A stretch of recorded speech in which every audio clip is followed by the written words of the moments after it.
Okay. Welcome to the Artist Talk. Would You March 2023 with Up Magazine and Konstance. Everyone's going to introduce themselves. My name is OPTIMONYC, and I'm going to pass the mic to one right ahead. My name is Robertson, photographer in New York City. I'm Konstance Patton. I'm an artist, storyteller, and educator. I'm Calicho, I'm architect and artist. Staff 161. Trenier, artist. TK Mills, editor-in-chief of Up Magazine. Kevin Mastman, I'm a filmmaker. I've been making a documentary about the movement, following SRX specifically. Thank you guys for joining us today, and virtual audience as well. Yes. Yeah, so I mean, I was just saying before we kind of started the mic, it's sort of interesting because we just sort of hit the 3-year anniversary of lockdown, and I feel like things feel normal now, or whatever normal is, but it's interesting because I feel like there's this sort of societal trauma that people haven't really processed because it was this wild thing that we all went through, and either it was bad, it was good, or for a lot of people it was a little bit of both, and we're all still kind of processing. And so thank you guys for kind of putting on this show and sort of celebrating all the art that came out of it. For me, as someone who runs an art magazine, I feel like it was really interesting, before I really knew any of you guys, just going out and checking out, all the plywood and seeing it. It really added a little bit of positivity to what otherwise felt like a city under siege. I don't know if you guys remember when things first started happening. One of my first memories of when things started boarding up, I had gone to get an eye doctor's appointment, need new glasses, and I literally showed up and they're like, "Oh, we canceled your appointment," as they're boarding up the storefront and shit, and I was like, "Oh, okay." And so I just did a tour of Soho and kind of check things out. But anyway, I figure we can kind of all talk a little bit about sort of what the experience was for us and kind of how we all connected. We've all worked together a bit since then. But I guess since you're wearing the official hat, we can start with you, man. So what were your thoughts kind of going into lockdown? I know you've been getting up since forever, but how did you kind of approach it when everything happened? And how did you approach sort of the plywood and boards? When lockdown first started, I was working as a doorman on the west side in the Chelsea area, and I was staying in Brooklyn, and I just remember going on my way to work and noticing there was plywood in Soho, overnight. Yeah. Because I rode my bike through Soho all the time because I used to sell my artwork in Soho. So my bike path to work, I would purposely always go through Soho just to see if I see anybody, because it was something to reminisce over every time I go to work. I used to be out here selling my artwork on Prince Street, and I remember setting up there early in the morning. So I would like to just see if I see people in the morning like I always do. And I just seen that there was wood everywhere, and I was like, and at that time, 2019, I had already started bombing, painting Soho. But I painted it years before that. But for some reason, I was like, yo, I'm gonna just start hitting Soho the year before. And I already had stuff all over that area. And when I seen the wood, I was like, damn, this is good to hit, Yeah. These stores, what are they gonna say? I'm fucking hitting wood, the damage ain't shit, it's fucking wood, It's not the same as hitting a concrete wall that Ralph Lauren is the Ralph Lauren store, the Gucci store, and all that. So I remember getting to work, and I was just all I could think about was when I get off at work, I fucking wanna hit those boards, But it was weird. It was I got to work, and I remember my boss saying, "Yeah, we gotta wear masks and this and that." And I was like, "What? What's going on?" And then, cause I never watched the fucking news. I was not watching the news. And they were like, "Yo, turn on the news, bro." And I was like, "All right." Wait, so you just So on the news, like, and it's just like, what is going on? People are like dying. They made it seem real scary. Yeah. So then, I'm not gonna front. Like, I started getting super paranoid. They're like, yo, someone coughs on you, you're gonna catch corona, you're gonna drop dead. And I'm like, oh shit, this shit is serious. Like, I put on a mask and I was like, yeah, I wear the mask the whole day. And I'm like, yeah, like as soon as you get here, and they were saying that you gotta wear a mask on the trains, and I'm like, I ride my bike anyway, so I'm not fucking with the train. Now I'm definitely not messing with the train. Yeah. So, yeah, I started getting paranoid because of listening to the news too. Like, I didn't want to be near anyone, and then getting hyper paranoid about like going home and like disinfecting everything because I thought my roommate was gonna give me corona too. Yeah. You know, because he said he got sick, and I'm like, oh fuck, I gotta go to the house. This dude's sick. People in my building that I work at sick. I'm just like, this shit is scary, you know. But that being said, like every time I would go back and forth to work, I was bringing paint with me, and I was painting on my way to work and on my way back, like in the daytime, straight. Like in the morning, I'll go painting, afternoon painting, nighttime painting. Like, I was there at the beginning. Like, I remember when the wood was raw, like straight up, like I'd say in March, like the beginning of March. I don't know if it was anything before that. Like I had painted the coat store. That was the first one. And then after that, just was like I want to hit all the main stores. And I wrote. I think actually no, I didn't. I just started tagging them first. And then I was seeing people saying to stay home. And that's why when I hit up the coat store, I wrote no couch. People think I spelled the coach wrong. Right? Like I wrote no coach. They thought I was saying no coach. No, like I wrote no couch because I wasn't trying to sit on my couch. I was like sending a message out like, fuck that. I'm not, you can't control me. Yeah, staying active. There's no way I'm gonna stay home. So it might have been a week before I hit the coach store. You know what I'm saying? I just, that's why, that was my message. I wrote no coach, no couch. Look at me surrounded by couches and shit. So yeah, you know, that was like how I set it off. You know, like I kind of like rolled into it from 2019 already painting. So Yeah, like just artists kept kind going, of you know keep what I'm it. saying? Like, There's just an opportunity to kind of roll with it. yeah, and then I seen other people start painting, and then once I started seeing like people painting in the daytime, like full on murals, I was already rocking. I was like, I'm just keep going. I'm not gonna.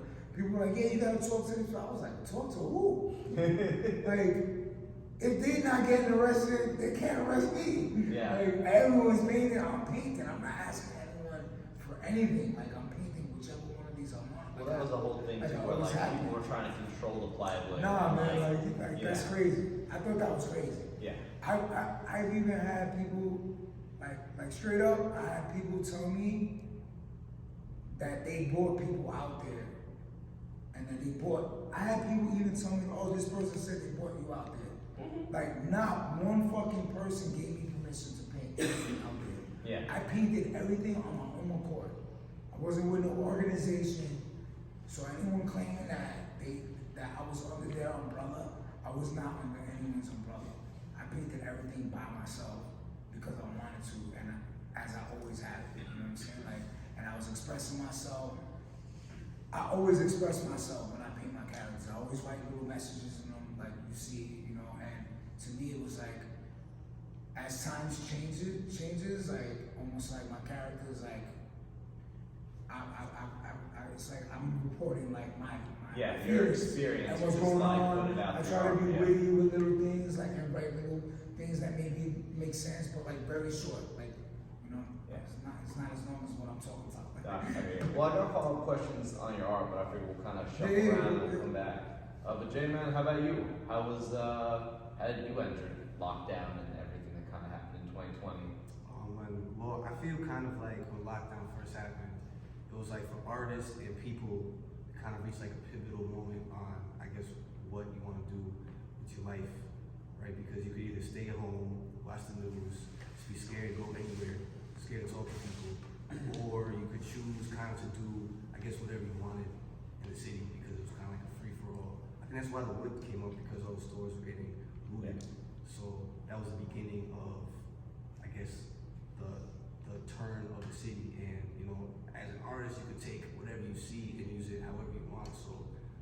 I first came out, because I live so far uptown, the first day I went downtown, I think it was like the first day of the looting, I was arrested by cops just because they were Just nabbing everyone. there was napping everyone. They were just putting people in corners.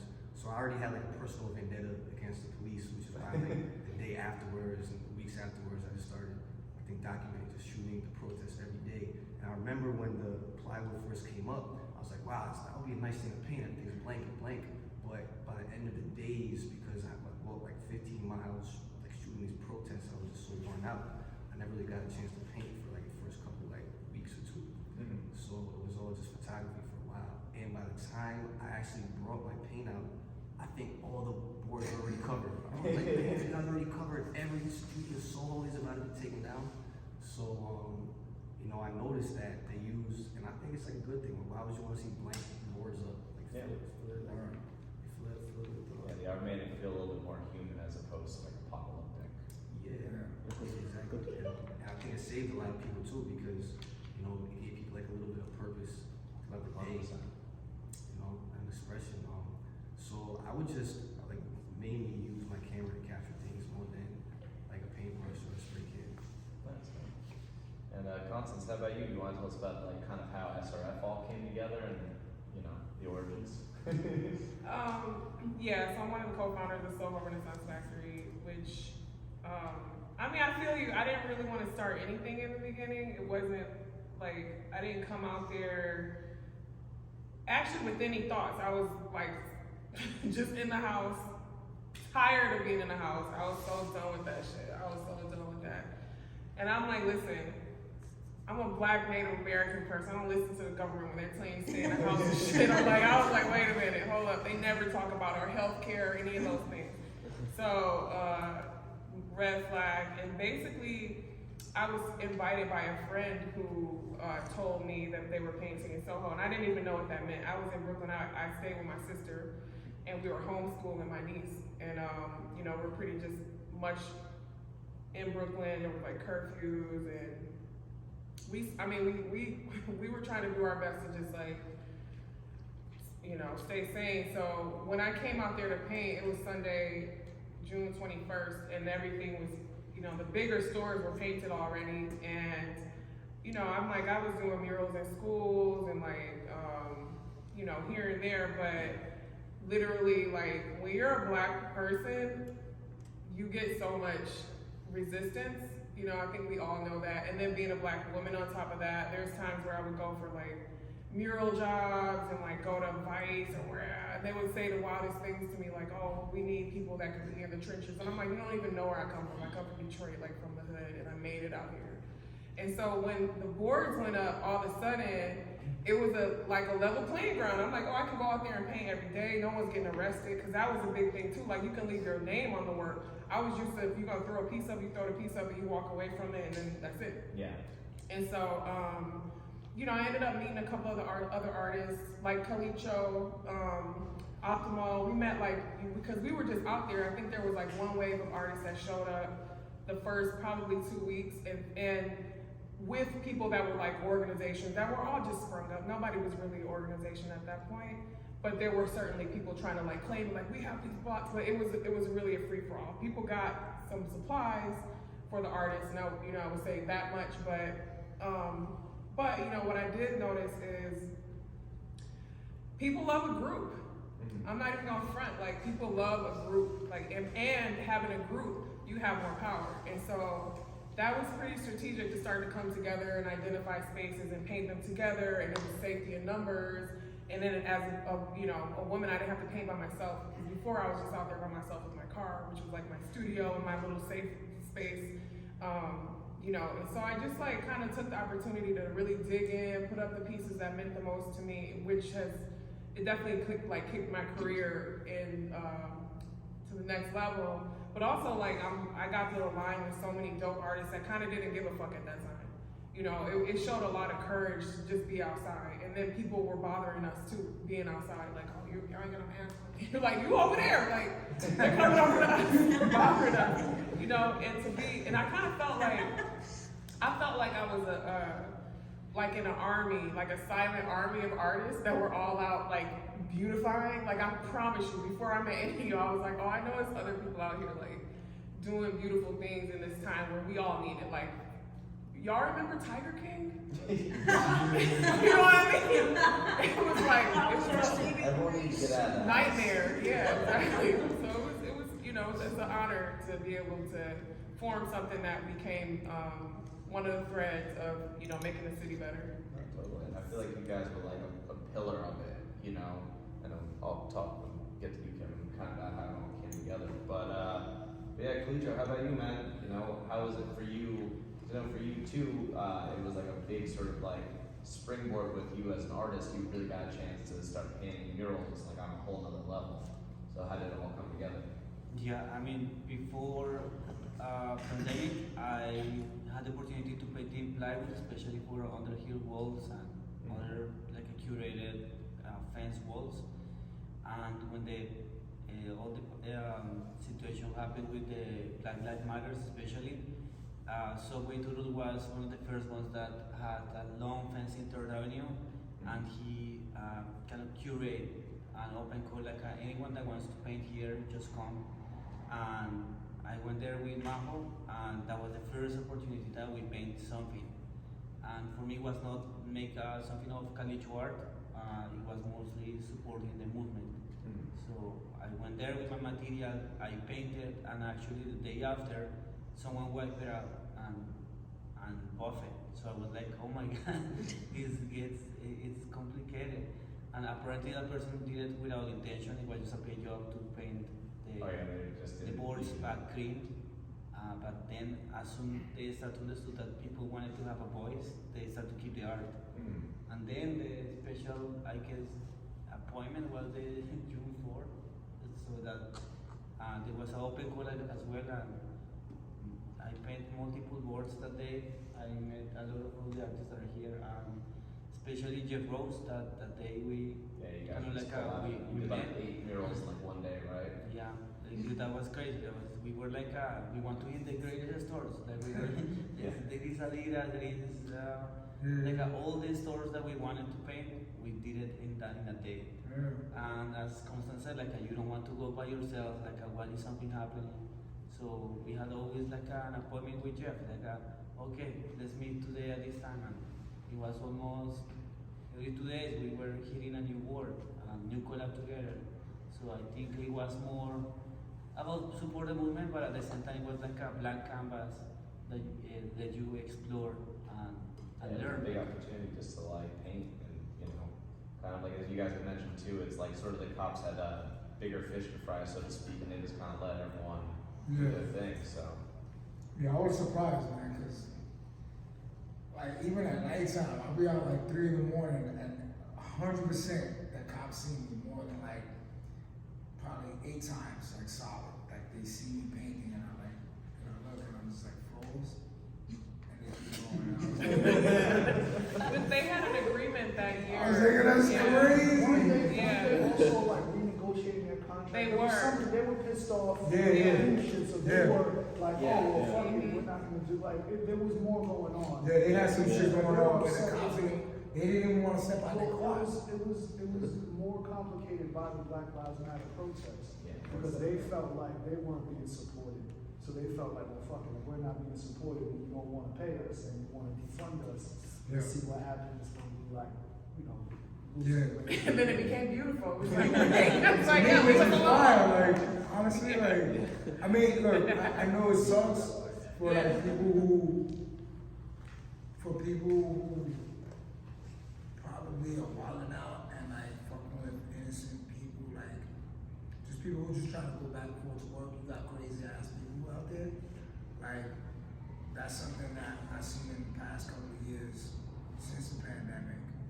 New York always had crazy people. We all know that. That's nothing new. But the height of it is definitely like, it's changed. You know what I'm saying? Like, I feel like they fucking closed all the psycho wards, as if they closed Bellevue and all this, and just let mad crazy people out. And then you got all these people outside just really wilding out and putting citizens and everyday people in danger, you know what I'm saying? So like, they're not even taking care of that, you know what I'm saying? Like, so why should I ever stop doing graffiti and doing what the fuck I want? Because this city's not taking care of problems like that. Like, if cops, if they should be doing anything, is they should be out there protecting people that's working hard, trying to go back and forth to work. You know what I'm saying? Like, I feel bad for the people who gotta work and they're under training and some crazy dudes approaching them. You know what I'm saying? Like, I see it. And like, I say shit when I see it. You know what I'm saying? Like, if I see somebody trying to fuck with a lady, something like, I'm gonna say something. You know what I mean? Like, I don't like carrying weapons and shit. You know what I mean? Because I feel like it makes me like wanna like catch somebody that's crazy. But like, nah, I straight up try to ignore crazy people. Because I got into a fight with a crazy dude and I ended up breaking my finger because of it. You know what I'm saying? So this is my work hand. You know what I mean? Like, can't be just punching people. With a hard head, you know what I'm saying? Like, that's not gonna change anything. It's not gonna change the fact that this dude's crazy. Yeah. He's gonna keep going on his crazy ass rants.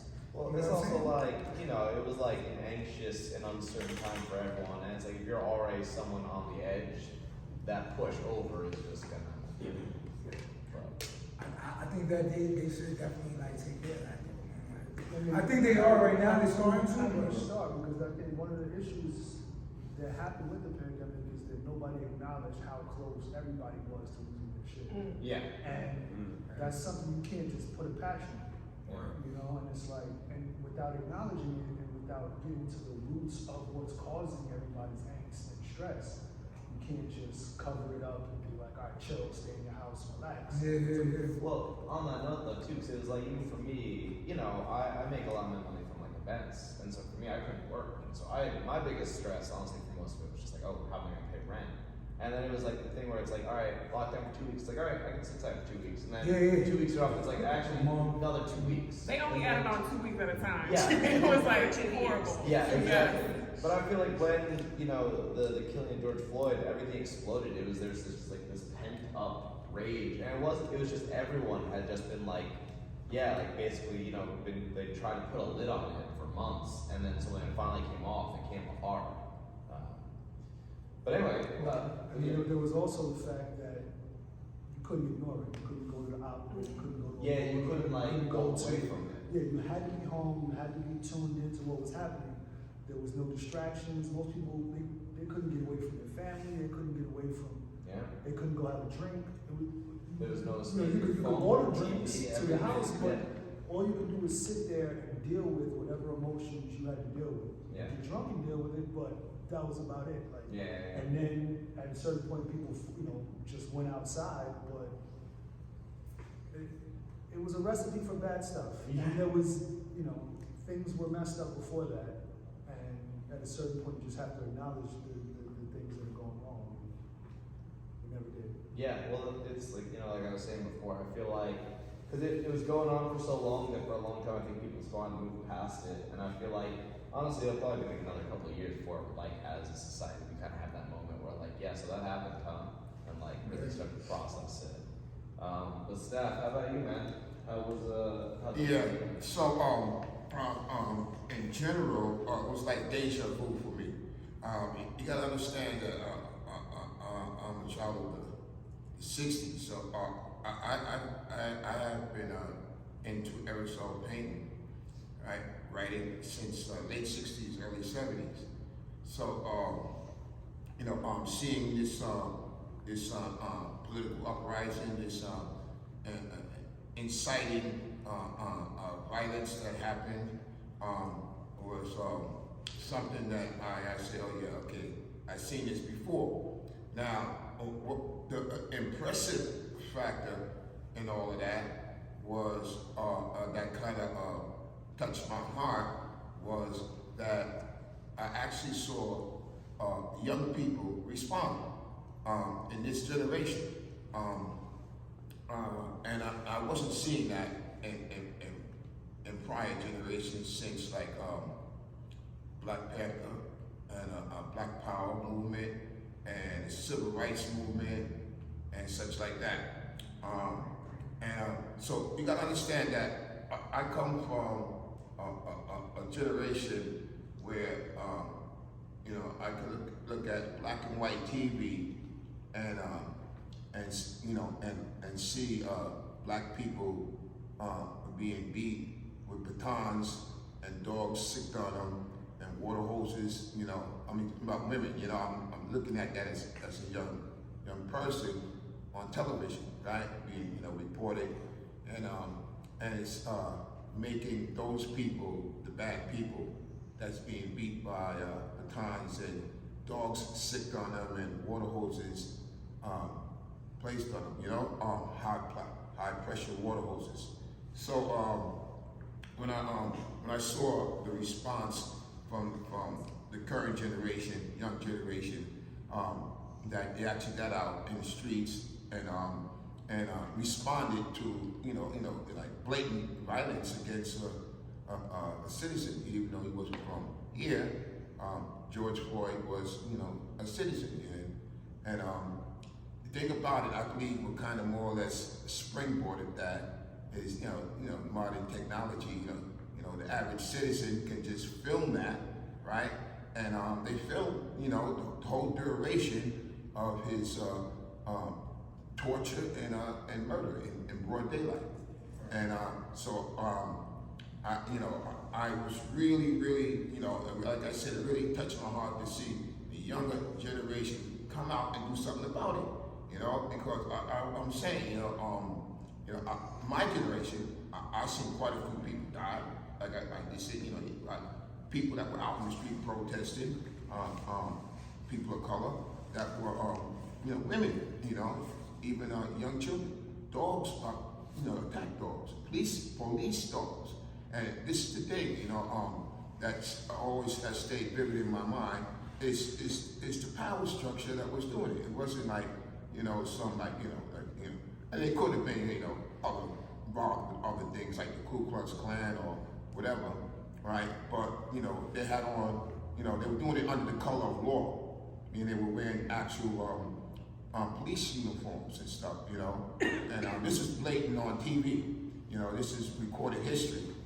And you know, over the years, the generations, the decades, I was saying, like, you know, all these things are happening. You know, people of color being shot in their cars and on a traffic stop, and a young woman sleeping in our house, our doors kicked in, you know, abruptly, and you know, she's murdered in a home, and then it was a mistake, a wrong address type of thing, and you know, it's like basically written off by the power structure, the criminal justice system, or whoever was investigating it, and everybody just went about their business, like, you know, and I'm saying, what the hell is going on? So it was, you know, very, very inspiring to see the young generation out there and doing something about it, you know. Like the plywood on the stores, right? So I look at the plywood on the stores, especially down like Lower Manhattan, as a way to protect the interests of you know, the power structure, people that had, you know, large, you know, stores and stuff like that, and you know, and to protect them, because they did it in anticipation of something happening. Nothing really hadn't happened yet, really. And so they, like, you know, boarded up them stores in anticipation that something was going to happen. So I didn't really like focus in so much on painting, the wood, so to speak. Not to say I wasn't painting, right? But the thing is that I didn't just do specifically a lot of that, but I did see it. And you gotta understand my perspective as far as public writing. So arguably people have been writing on walls since the beginning of time. But in the current era of it, where a lot of it is aerosol, right? And I'm an early pioneer with aerosol painting, right? My perspective is that that's the voice of the voiceless. I say the voice of the voiceless, people that don't really have an outlet to say what they have to say, right? You know, don't like media outlet, you know, they can always write it someplace, in the public, and the public will see it, and whoever acknowledges what it is, or accepts it what it is, will do so. But yeah, so I saw that. I saw that's one of the admirable things besides the current generation stepping forward in force in the public and demonstrating and protesting, you know, and making their voice heard. But one of the ways was that they were using, you know, spray paint to do it. They was using spray paint to do it. I said, well, that's what's up, you know. I'm feeling that right there, and it was a lot of it, you know, and you know, or like, you know, like an onslaught of it, you know, at once, you know, and I really, you know, you know, it's like I said, I got that deja vu thing, like, you know, you're back here again, you know, yeah, so Totally, man. yeah. Appreciate your perspective on it. But no, it's true too. Well, something you brought up about sort of the structures of power. I think that's one of the things that's, you know, really in the past couple of years is sort of like the decentralized media. We all have a camera on us at all times. Everyone's got a phone. Right. You know, it's not just like one person behind the lens, and that's the only perspective you're hearing.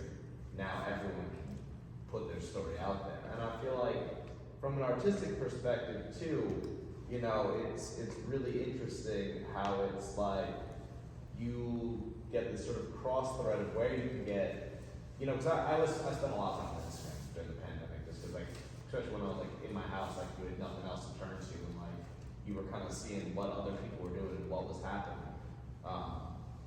But no, it's interesting to kind of see, like, you know, kind of like it did shake a lot of people out of apathy. You know, I think like a lot of these problems have been going on, but a lot of people kind of bury their heads in the sand, and then it's like with everything that happened, it's like we can't ignore it anymore. But what was the main thing was like there was different converging perspectives or responses to it. Like in the way that they politicized the whole thing and kind of like divided people as far, you know, people basically were divided already in a lot of respects, but it kind of more or less, they had something now to use, right? And the censorship thing, they were using a pandemic, right? They were using a pandemic situation to say, and the thing with me, right, is just, I'm older, right? I'm older, and so I actually seen a lot of people that I knew that died, a lot. I never seen so many people that I knew, right, die at once, right? So I knew something was going on, you know, and then the people that died, right? You know, I've seen people die before, and you take them to the funeral home, and the funeral home prepares them and does a service and so on to put them at rest. But the funeral home was backed up. Yeah. It was they couldn't accept no more. In fact, you had to get on the waiting list to bury your loved one or something, you know. Yeah. So that was real sinister. How people were like politicizing that, Yeah. you know. So There's yeah. people that couldn't even see their families get buried or whatever. Yeah. Like I have a few friends that their parents, like, you know, mother, father, you know, uncle, you know, whatever, brother, sister, they didn't see that. You know, that's sad. You know, rest in peace to them. You know, to all the people that were lost. We don't know what the real deal was, you know, because I feel like there was a lot of lies. It's sad, man. It was a sad, very sad, confusing time. Yeah, and I think on that note of confusion too, because it was all these like rumors, like half things you would hear. Like I remember, I forgot who brought it up. I remember like anytime I went in the house, like we had a whole process in my apartment where like if you even got like food delivered, like we would like sanitize, like wiping everything down. Like, It was we saw these crazy. everywhere. And it was, yeah. At a point, I was just like, yo, this shit is crazy, bro. Like, I'm not doing this anymore. You know what I'm saying? If I get, I almost wanted to get sick to see, you know, like, to get through it. You know what I'm saying? I was like, how the fuck I didn't get sick yet? Like, you know? I almost wanted to get sick just to, you know, get it over with. Because I was like, everybody's gonna get it. Well, Might as well get that's this the thing too that was like we were because I remember like before it was on the news, like it was like beginning of the new year, like January 2020. I got sick as I'd ever been. Like I was down hard for like 2 weeks, and my throat actually swelled up like a golf ball to the point I was like, I should maybe go to a hospital. And this is before I even knew COVID like existed. And at the time, I just thought I was like, you know, I smoked a lot of cigarettes. I thought I was just like, I had been smoking too much. I was like, all right, I need to lay off it. Maybe I got like an infection or something. And then That's like, so crazy. Wait, you had a that doesn't look good. It's just a golf ball. It's like, it's growing. Oh shit, maybe I should it's fine. But then yeah, like later I got the blood test and found out I had the antibodies, and so it was like, but like you know, it was like something like depending on your age, because I didn't see my parents for like almost a year and a half, because I remember I was afraid that I would give something to them. That's why I made the point that I'm older, right? Yeah. And so I know a lot of older people and associates, and a lot of them just died. Yeah, but a lot of them just died. A lot of them were dying in the hospital with the ventilators or something like that. Well, that was the worst thing, because if you got sick and they diagnosed you with that, you were isolated from then on. And the only people that you saw were medical people that were all you know, had I feel like protection sinister over, is the right Yeah, that's word. sinister. You said sinister, and I'm like, yo, Yeah, that shit so was that sinister. that added a little more sinister to it, like, Yeah, you it know, was dying alone, very wild. you know, and you know, you can't even go see your homie and so forth, that's, you know, dying in the spot. Check out, make sure that they're being treated. You can't right. get it. Yeah. Well, you know, kind of. Yeah. But Andre, how was your experience, man? It's a strange blur, isn't it? Even as I'm listening to everybody else, I'm trying to like formulate it in like Kind of recollect. yeah, like narrative, wait, when did that happen? Shit is definitely a blur. I'm trying to figure it out, but I know I actually think I had COVID before they were really diagnosing it, because I got it before they were saying that you lose your taste. And I remember losing my taste, and I remember at one point breathing and feeling almost like a crackle in my chest. And but I had actually just come back from Africa. I went to Guinea right before that, and I'd spent 2 weeks in Guinea, and I had gone through like a bunch of stuff. So I was kind of like spiritually and physically like cleansing myself. I went through like an actual cleanse where I was taking like medicines to cleanse myself, and I got sick on the way back. And I figured just my immune system was down. I'd been eating food over there, like there was so many things that I couldn't pinpoint.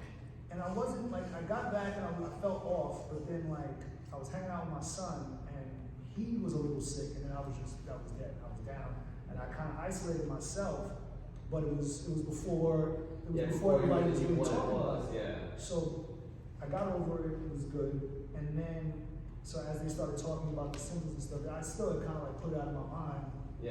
And didn't think anything of it, but at the time I was staying with my father and my aunt, who were both older, and it was weird because they were watching TV all the time. They were paranoid and they were like scared about everything. So I was scared to put them in danger.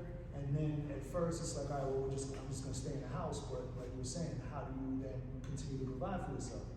And I was actually separated from my wife. So my wife and my son were up the block. I'm down the block at my father's house.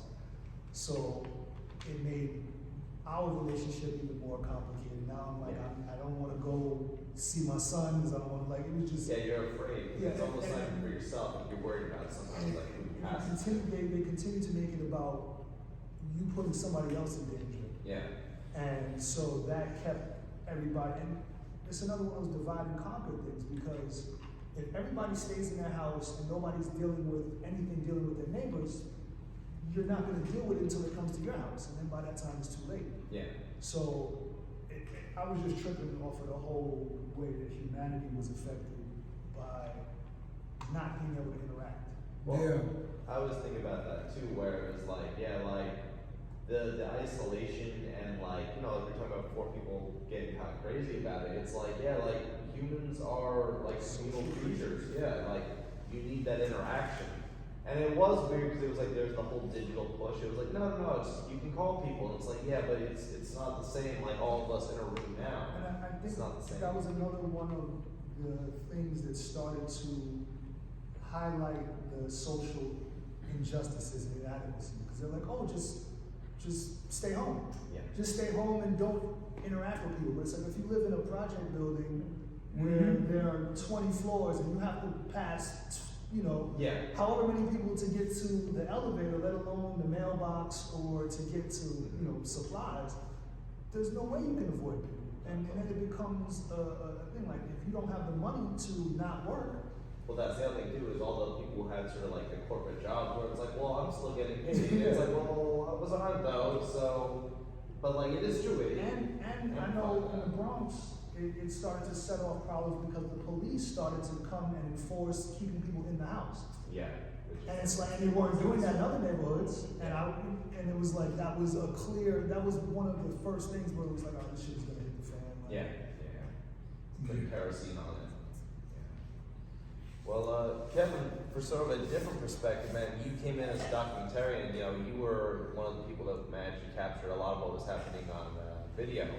Could you share with us kind of what interested you in sort of exploring it through the documentary lens and kind of like how that's all come together? Yeah, so, well, first of all, thanks for including me. I didn't know I was going to be talking. So yeah, my day job is a commercial director. I was working at an agency before the pandemic, and I was on a shoot in San Diego. I was supposed to be there for like 3 months, and a week into it, San Diego is becoming a ghost town by the day. Like, no one's on the streets, and we get sent home, and never went back to that job ever again.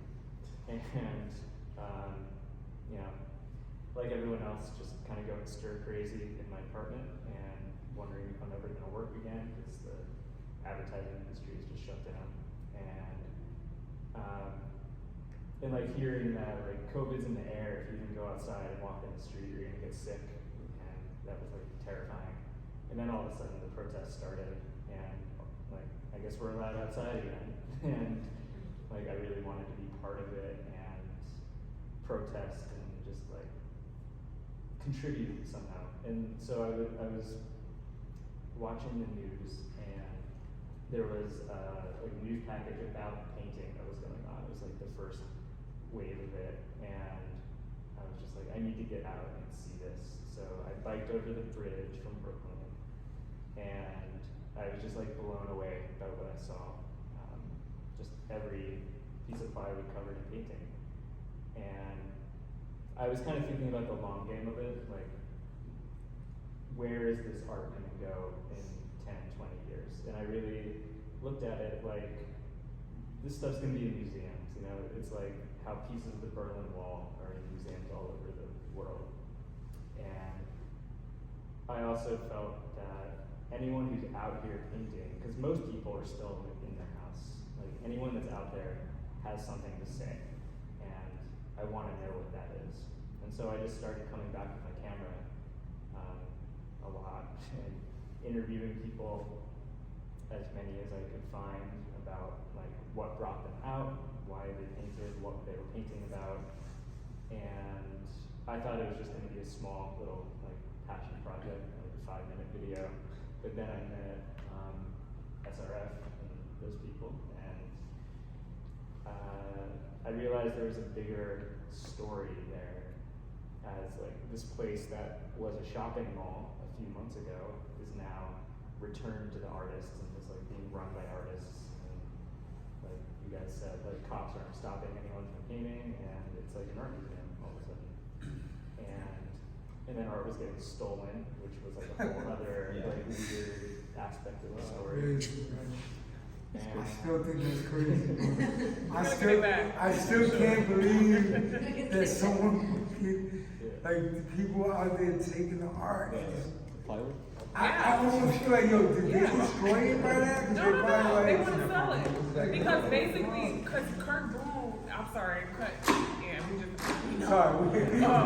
Because Kurt Boom, he said that when people bought his book, which is an excellent archive of what was going on, right? Yeah. He said that he was curious of why they would buy the books, because some people would buy 5 books 20 books, you know, and so some of the people, because there were different people that took some of the art, and some were just like people passing by. Some of the artists don't care. I care. I'm like, this shit's on the cover of the book. Like, I want that piece, and someone has it, and we identify who they are. Yeah. So it's such a indicator of how we got where we were in 2020. Because like you said, it wasn't like it was sweet. Like things weren't like peachy. That's why really when George Floyd was murdered, that's why everyone just like had enough. Yeah. It was already like tough. So thanks for documenting it. Thank you for letting me in. Like I don't know, a lot of people really trusted me to tell their story, and I really appreciate that. This process has changed my life, and I work on the film every day. It's going to be a feature. I'm about an hour into it, and I'm biased. I think it's really good.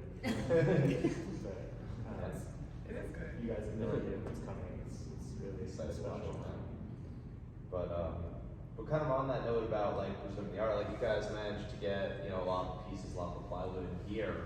Can you guys talk a little bit about like the process of preserving? It's like, yeah, like when you did people were trying to start taking stuff, you know, it kind of changed the dynamic too, because then it was sort of like, you know, like you said, it's like at first it was, I think everyone was just sort of doing their thing, and then yeah, there was the moment where I was like, oh, this is historical.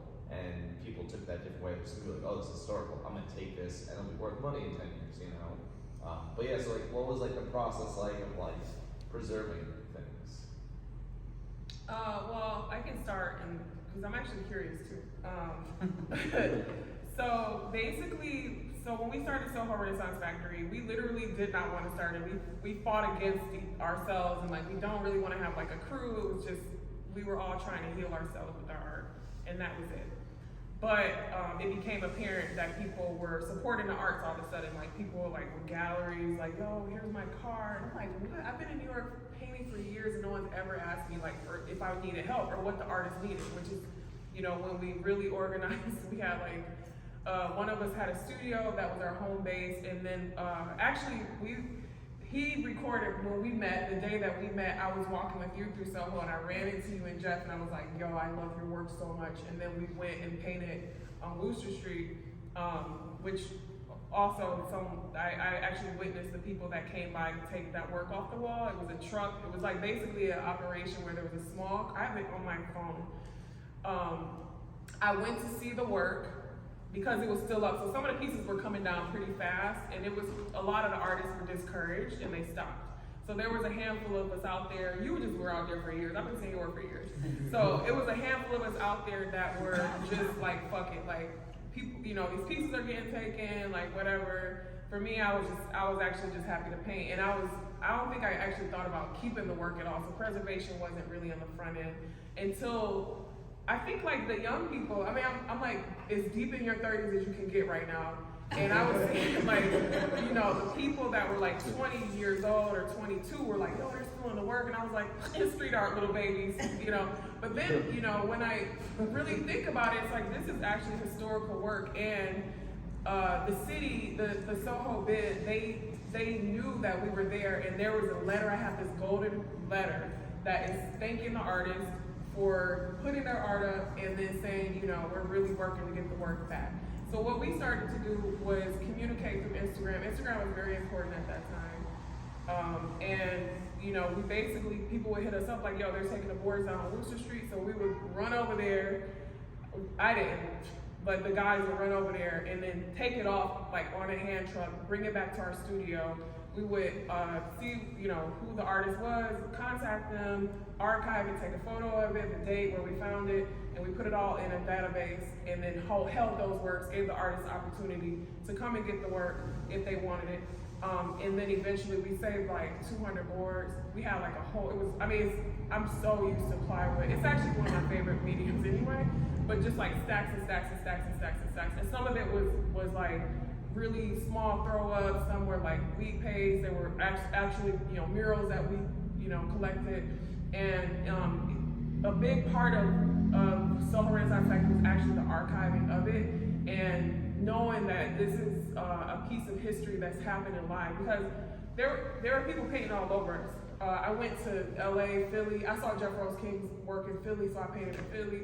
Like Denver, why in Denver, right? Like literally they were boarded up in Denver and all these other places. And so we, basically got Mana Contemporary, who showed up early. They were there, like, in support of the arts, in spirit anyway. They wouldn't break nobody off, but like, they were definitely like, they will help us store this work, and they did. So they have a lot of work. So if there's artists here or artists that you're missing work, you might want to reach out to them too, because they do have some that they're not like signed or anything.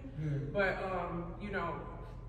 that was the big question. It was like, how do you preserve it? Because we have it in photos, we have it on film, the artists have photos of it, some do, but that's like, I don't know, giving the artists the power, because the thing is, the people that stole the work are trying to sell it too, so it's not like they took it for their wall. I had someone contact me, a piece that I was gonna go pick up that was held at that store for me, and I left it up for the neighborhood. I made it for the people. I was like, you're actually not stealing from me. I can make this shit forever. Like, what are you talking about?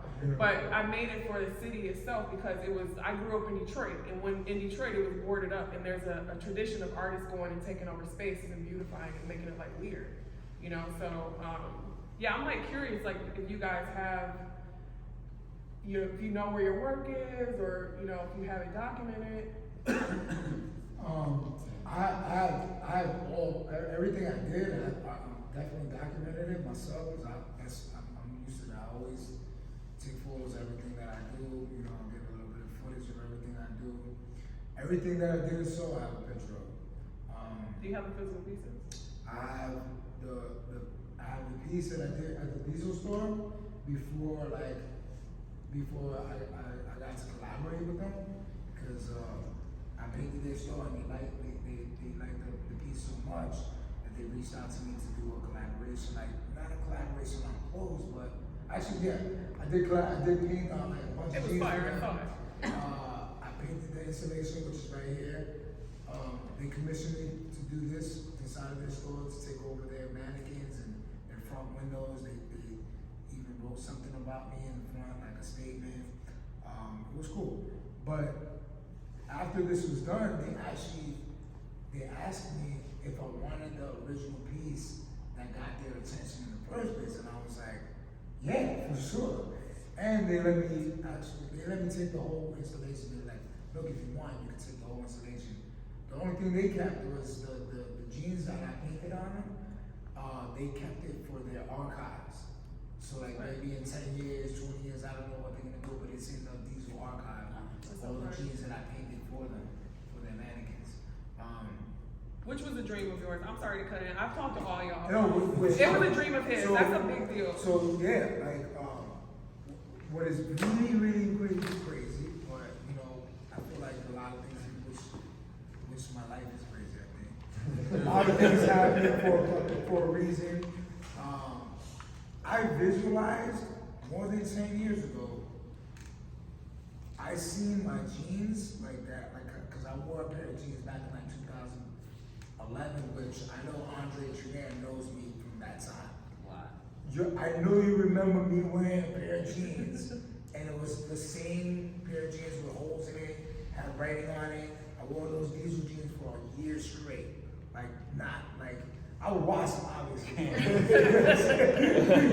Not that dirty. I got a picture of you in Miami with those jeans on, with that, you use your hat as like. Oh yeah, when I put on my shit, He's like, everything that was in his pocket, the person having in pockets, he had in his top hat. Yeah, so I'm looking like this, and I'm like, hold on. Everything. Cigarettes, money.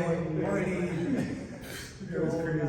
But it was us and me was the photographer. Ricky Powell. Ricky Powell rolled up on us. It was me, you, Danielle, Ben and Gotti. He was on the corner. It was Nick. That was where I met Nikolai Khan.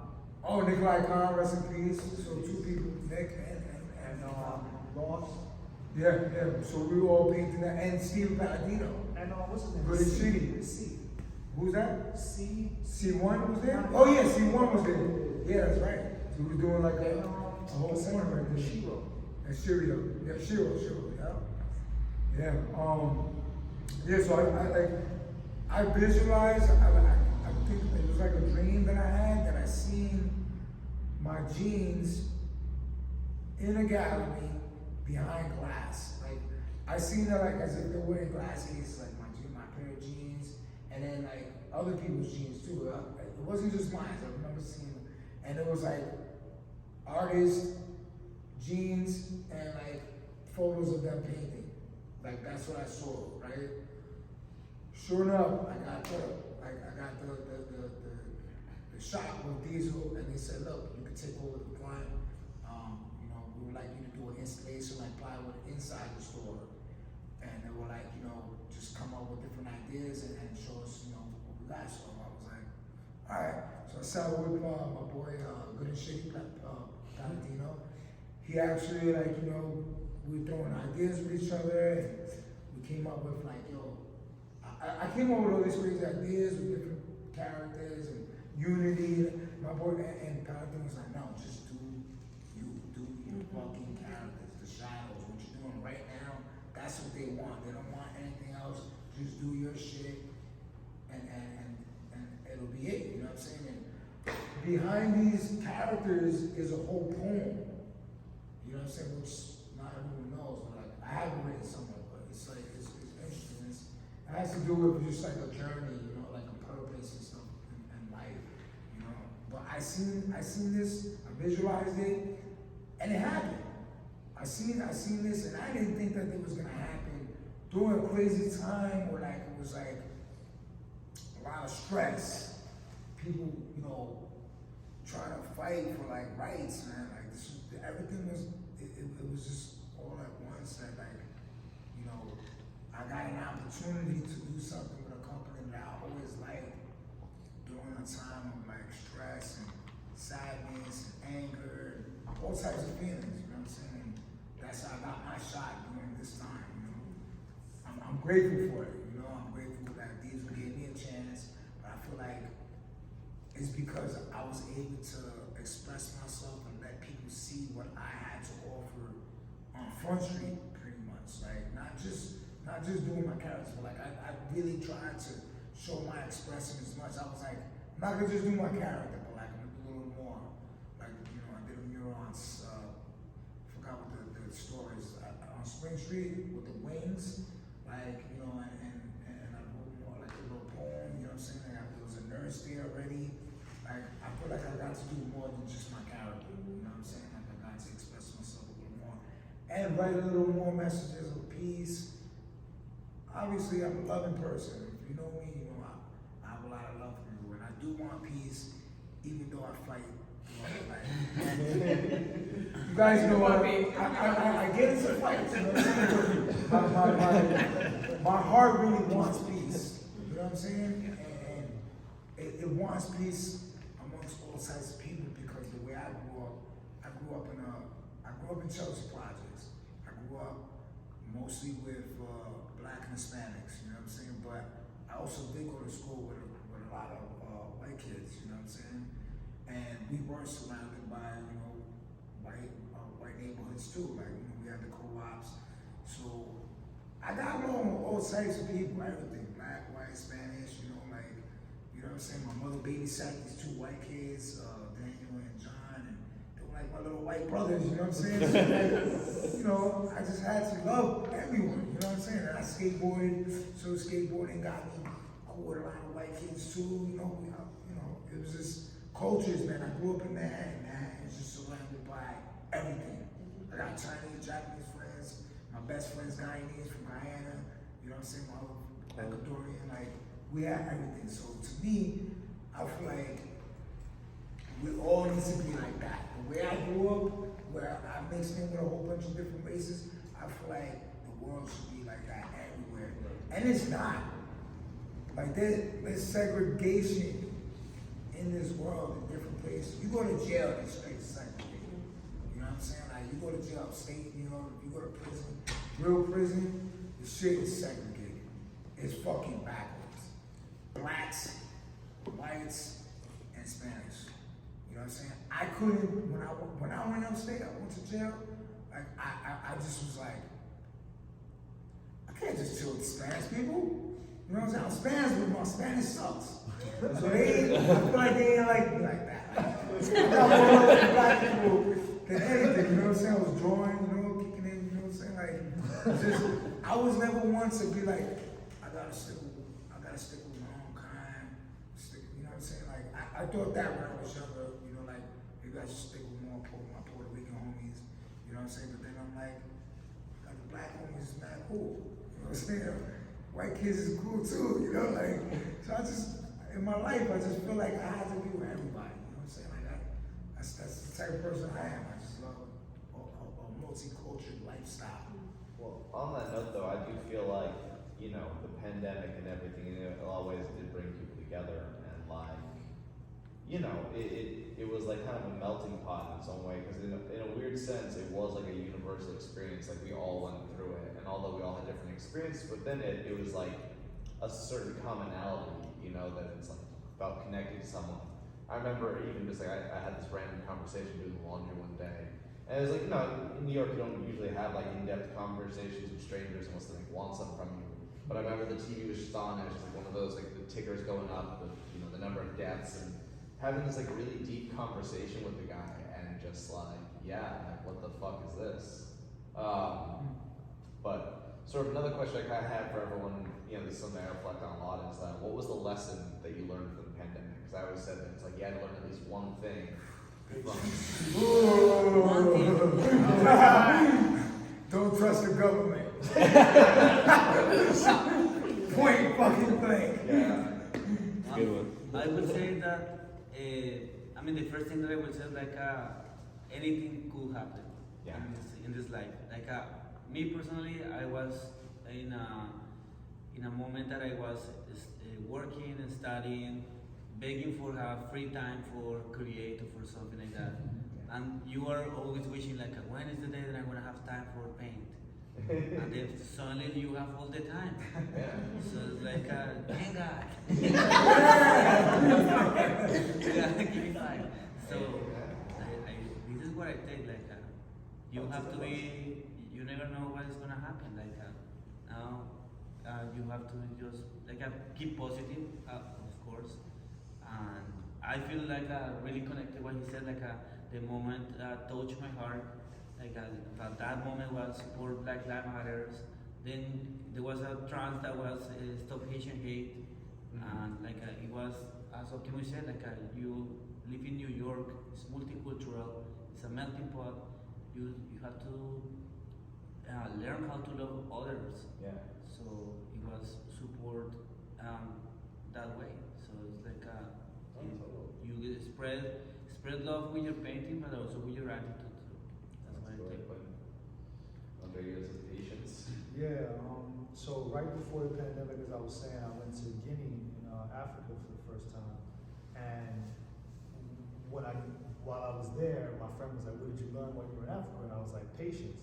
Because nothing happened, like I grew up in New York. Yeah. Born and raised here, I've lived in Philly, I lived in LA, but I'm used to a very fast pace. Yeah. Things happen quickly. We hustle, we move around, and like, when I was in Africa, it was just like everything was waiting for something. It was like, oh, we gotta wait for these people, we gotta wait for these people, and I was just literally just sitting there. Like the electricity would be intermittent, so like you couldn't even be on your phone. It was like you just had to sit. And so right before getting into the pandemic, I got to learn how to be more patient and just kind of sit still. And I started getting into exercising and reading more. So I came back like, oh, all right, well, this is what I've been preparing for. Yeah. And I literally spent the whole first 2 months just reading and working out. Nice. And like then I would go out to the park and work out in the park, and like I spent like probably the whole first year just exercising and reading. At first so before this all happened, I was working as an artist every day. So I was painting probably every day something. You know, it wasn't usually for myself, but I was illustrating, whether it was a mural for somebody, a logo for somebody. I was designing stuff. I was always moving. So this was the first time that other people were like, they couldn't wait to have a minute to create something, and I was like, I didn't want to make anything. Yeah, right. I sat back and I was like, I just want to do push-ups and run. read books and eat good and like eat sea moss and shit. Like I was like just focused on making my body stronger and better. And then at a certain point, when I started, when other social things started to kind of make me more angry and bring up negative feelings, I started to then want to express myself, but it was like, what the fuck do I even want to say? Like, because everything that I had felt inside me was so angry. And I was like, I don't want to make angry art. I don't think that helps anybody. Yeah, how do you express Like, it? how do I express all of the rage that I have without painting something that's going to make somebody want to set something on fire? Yeah. And it's like, 'cause I want to set something on fire, so how do I translate that in a way that's healthy? And it was like, I for a while, I didn't know what I was going to do. And I was just painting portraits of people that passed away, like Freddie Godson was a rapper that I have admired for years and have a few connections to, but never met directly. And the day he passed, I did a portrait of him, and my friend was like his right-hand man, so he gave it to his wife. Yeah. And so I was doing things like that, like just kind of gifting art to people. Yeah, giving it back in some way. Yeah, but then I had a group of friends who owned businesses in the Bronx, and they came to me and wanted me specifically to paint a Black Lives Matter mural. And I was like, no. And I was like, just for my own and I had to sit down with them because I was like, I was going through this whole turmoil where people kept trying to get me involved in Black Lives Matter, and I wasn't feeling it. I didn't feel that they had an overarching agenda that I could identify with.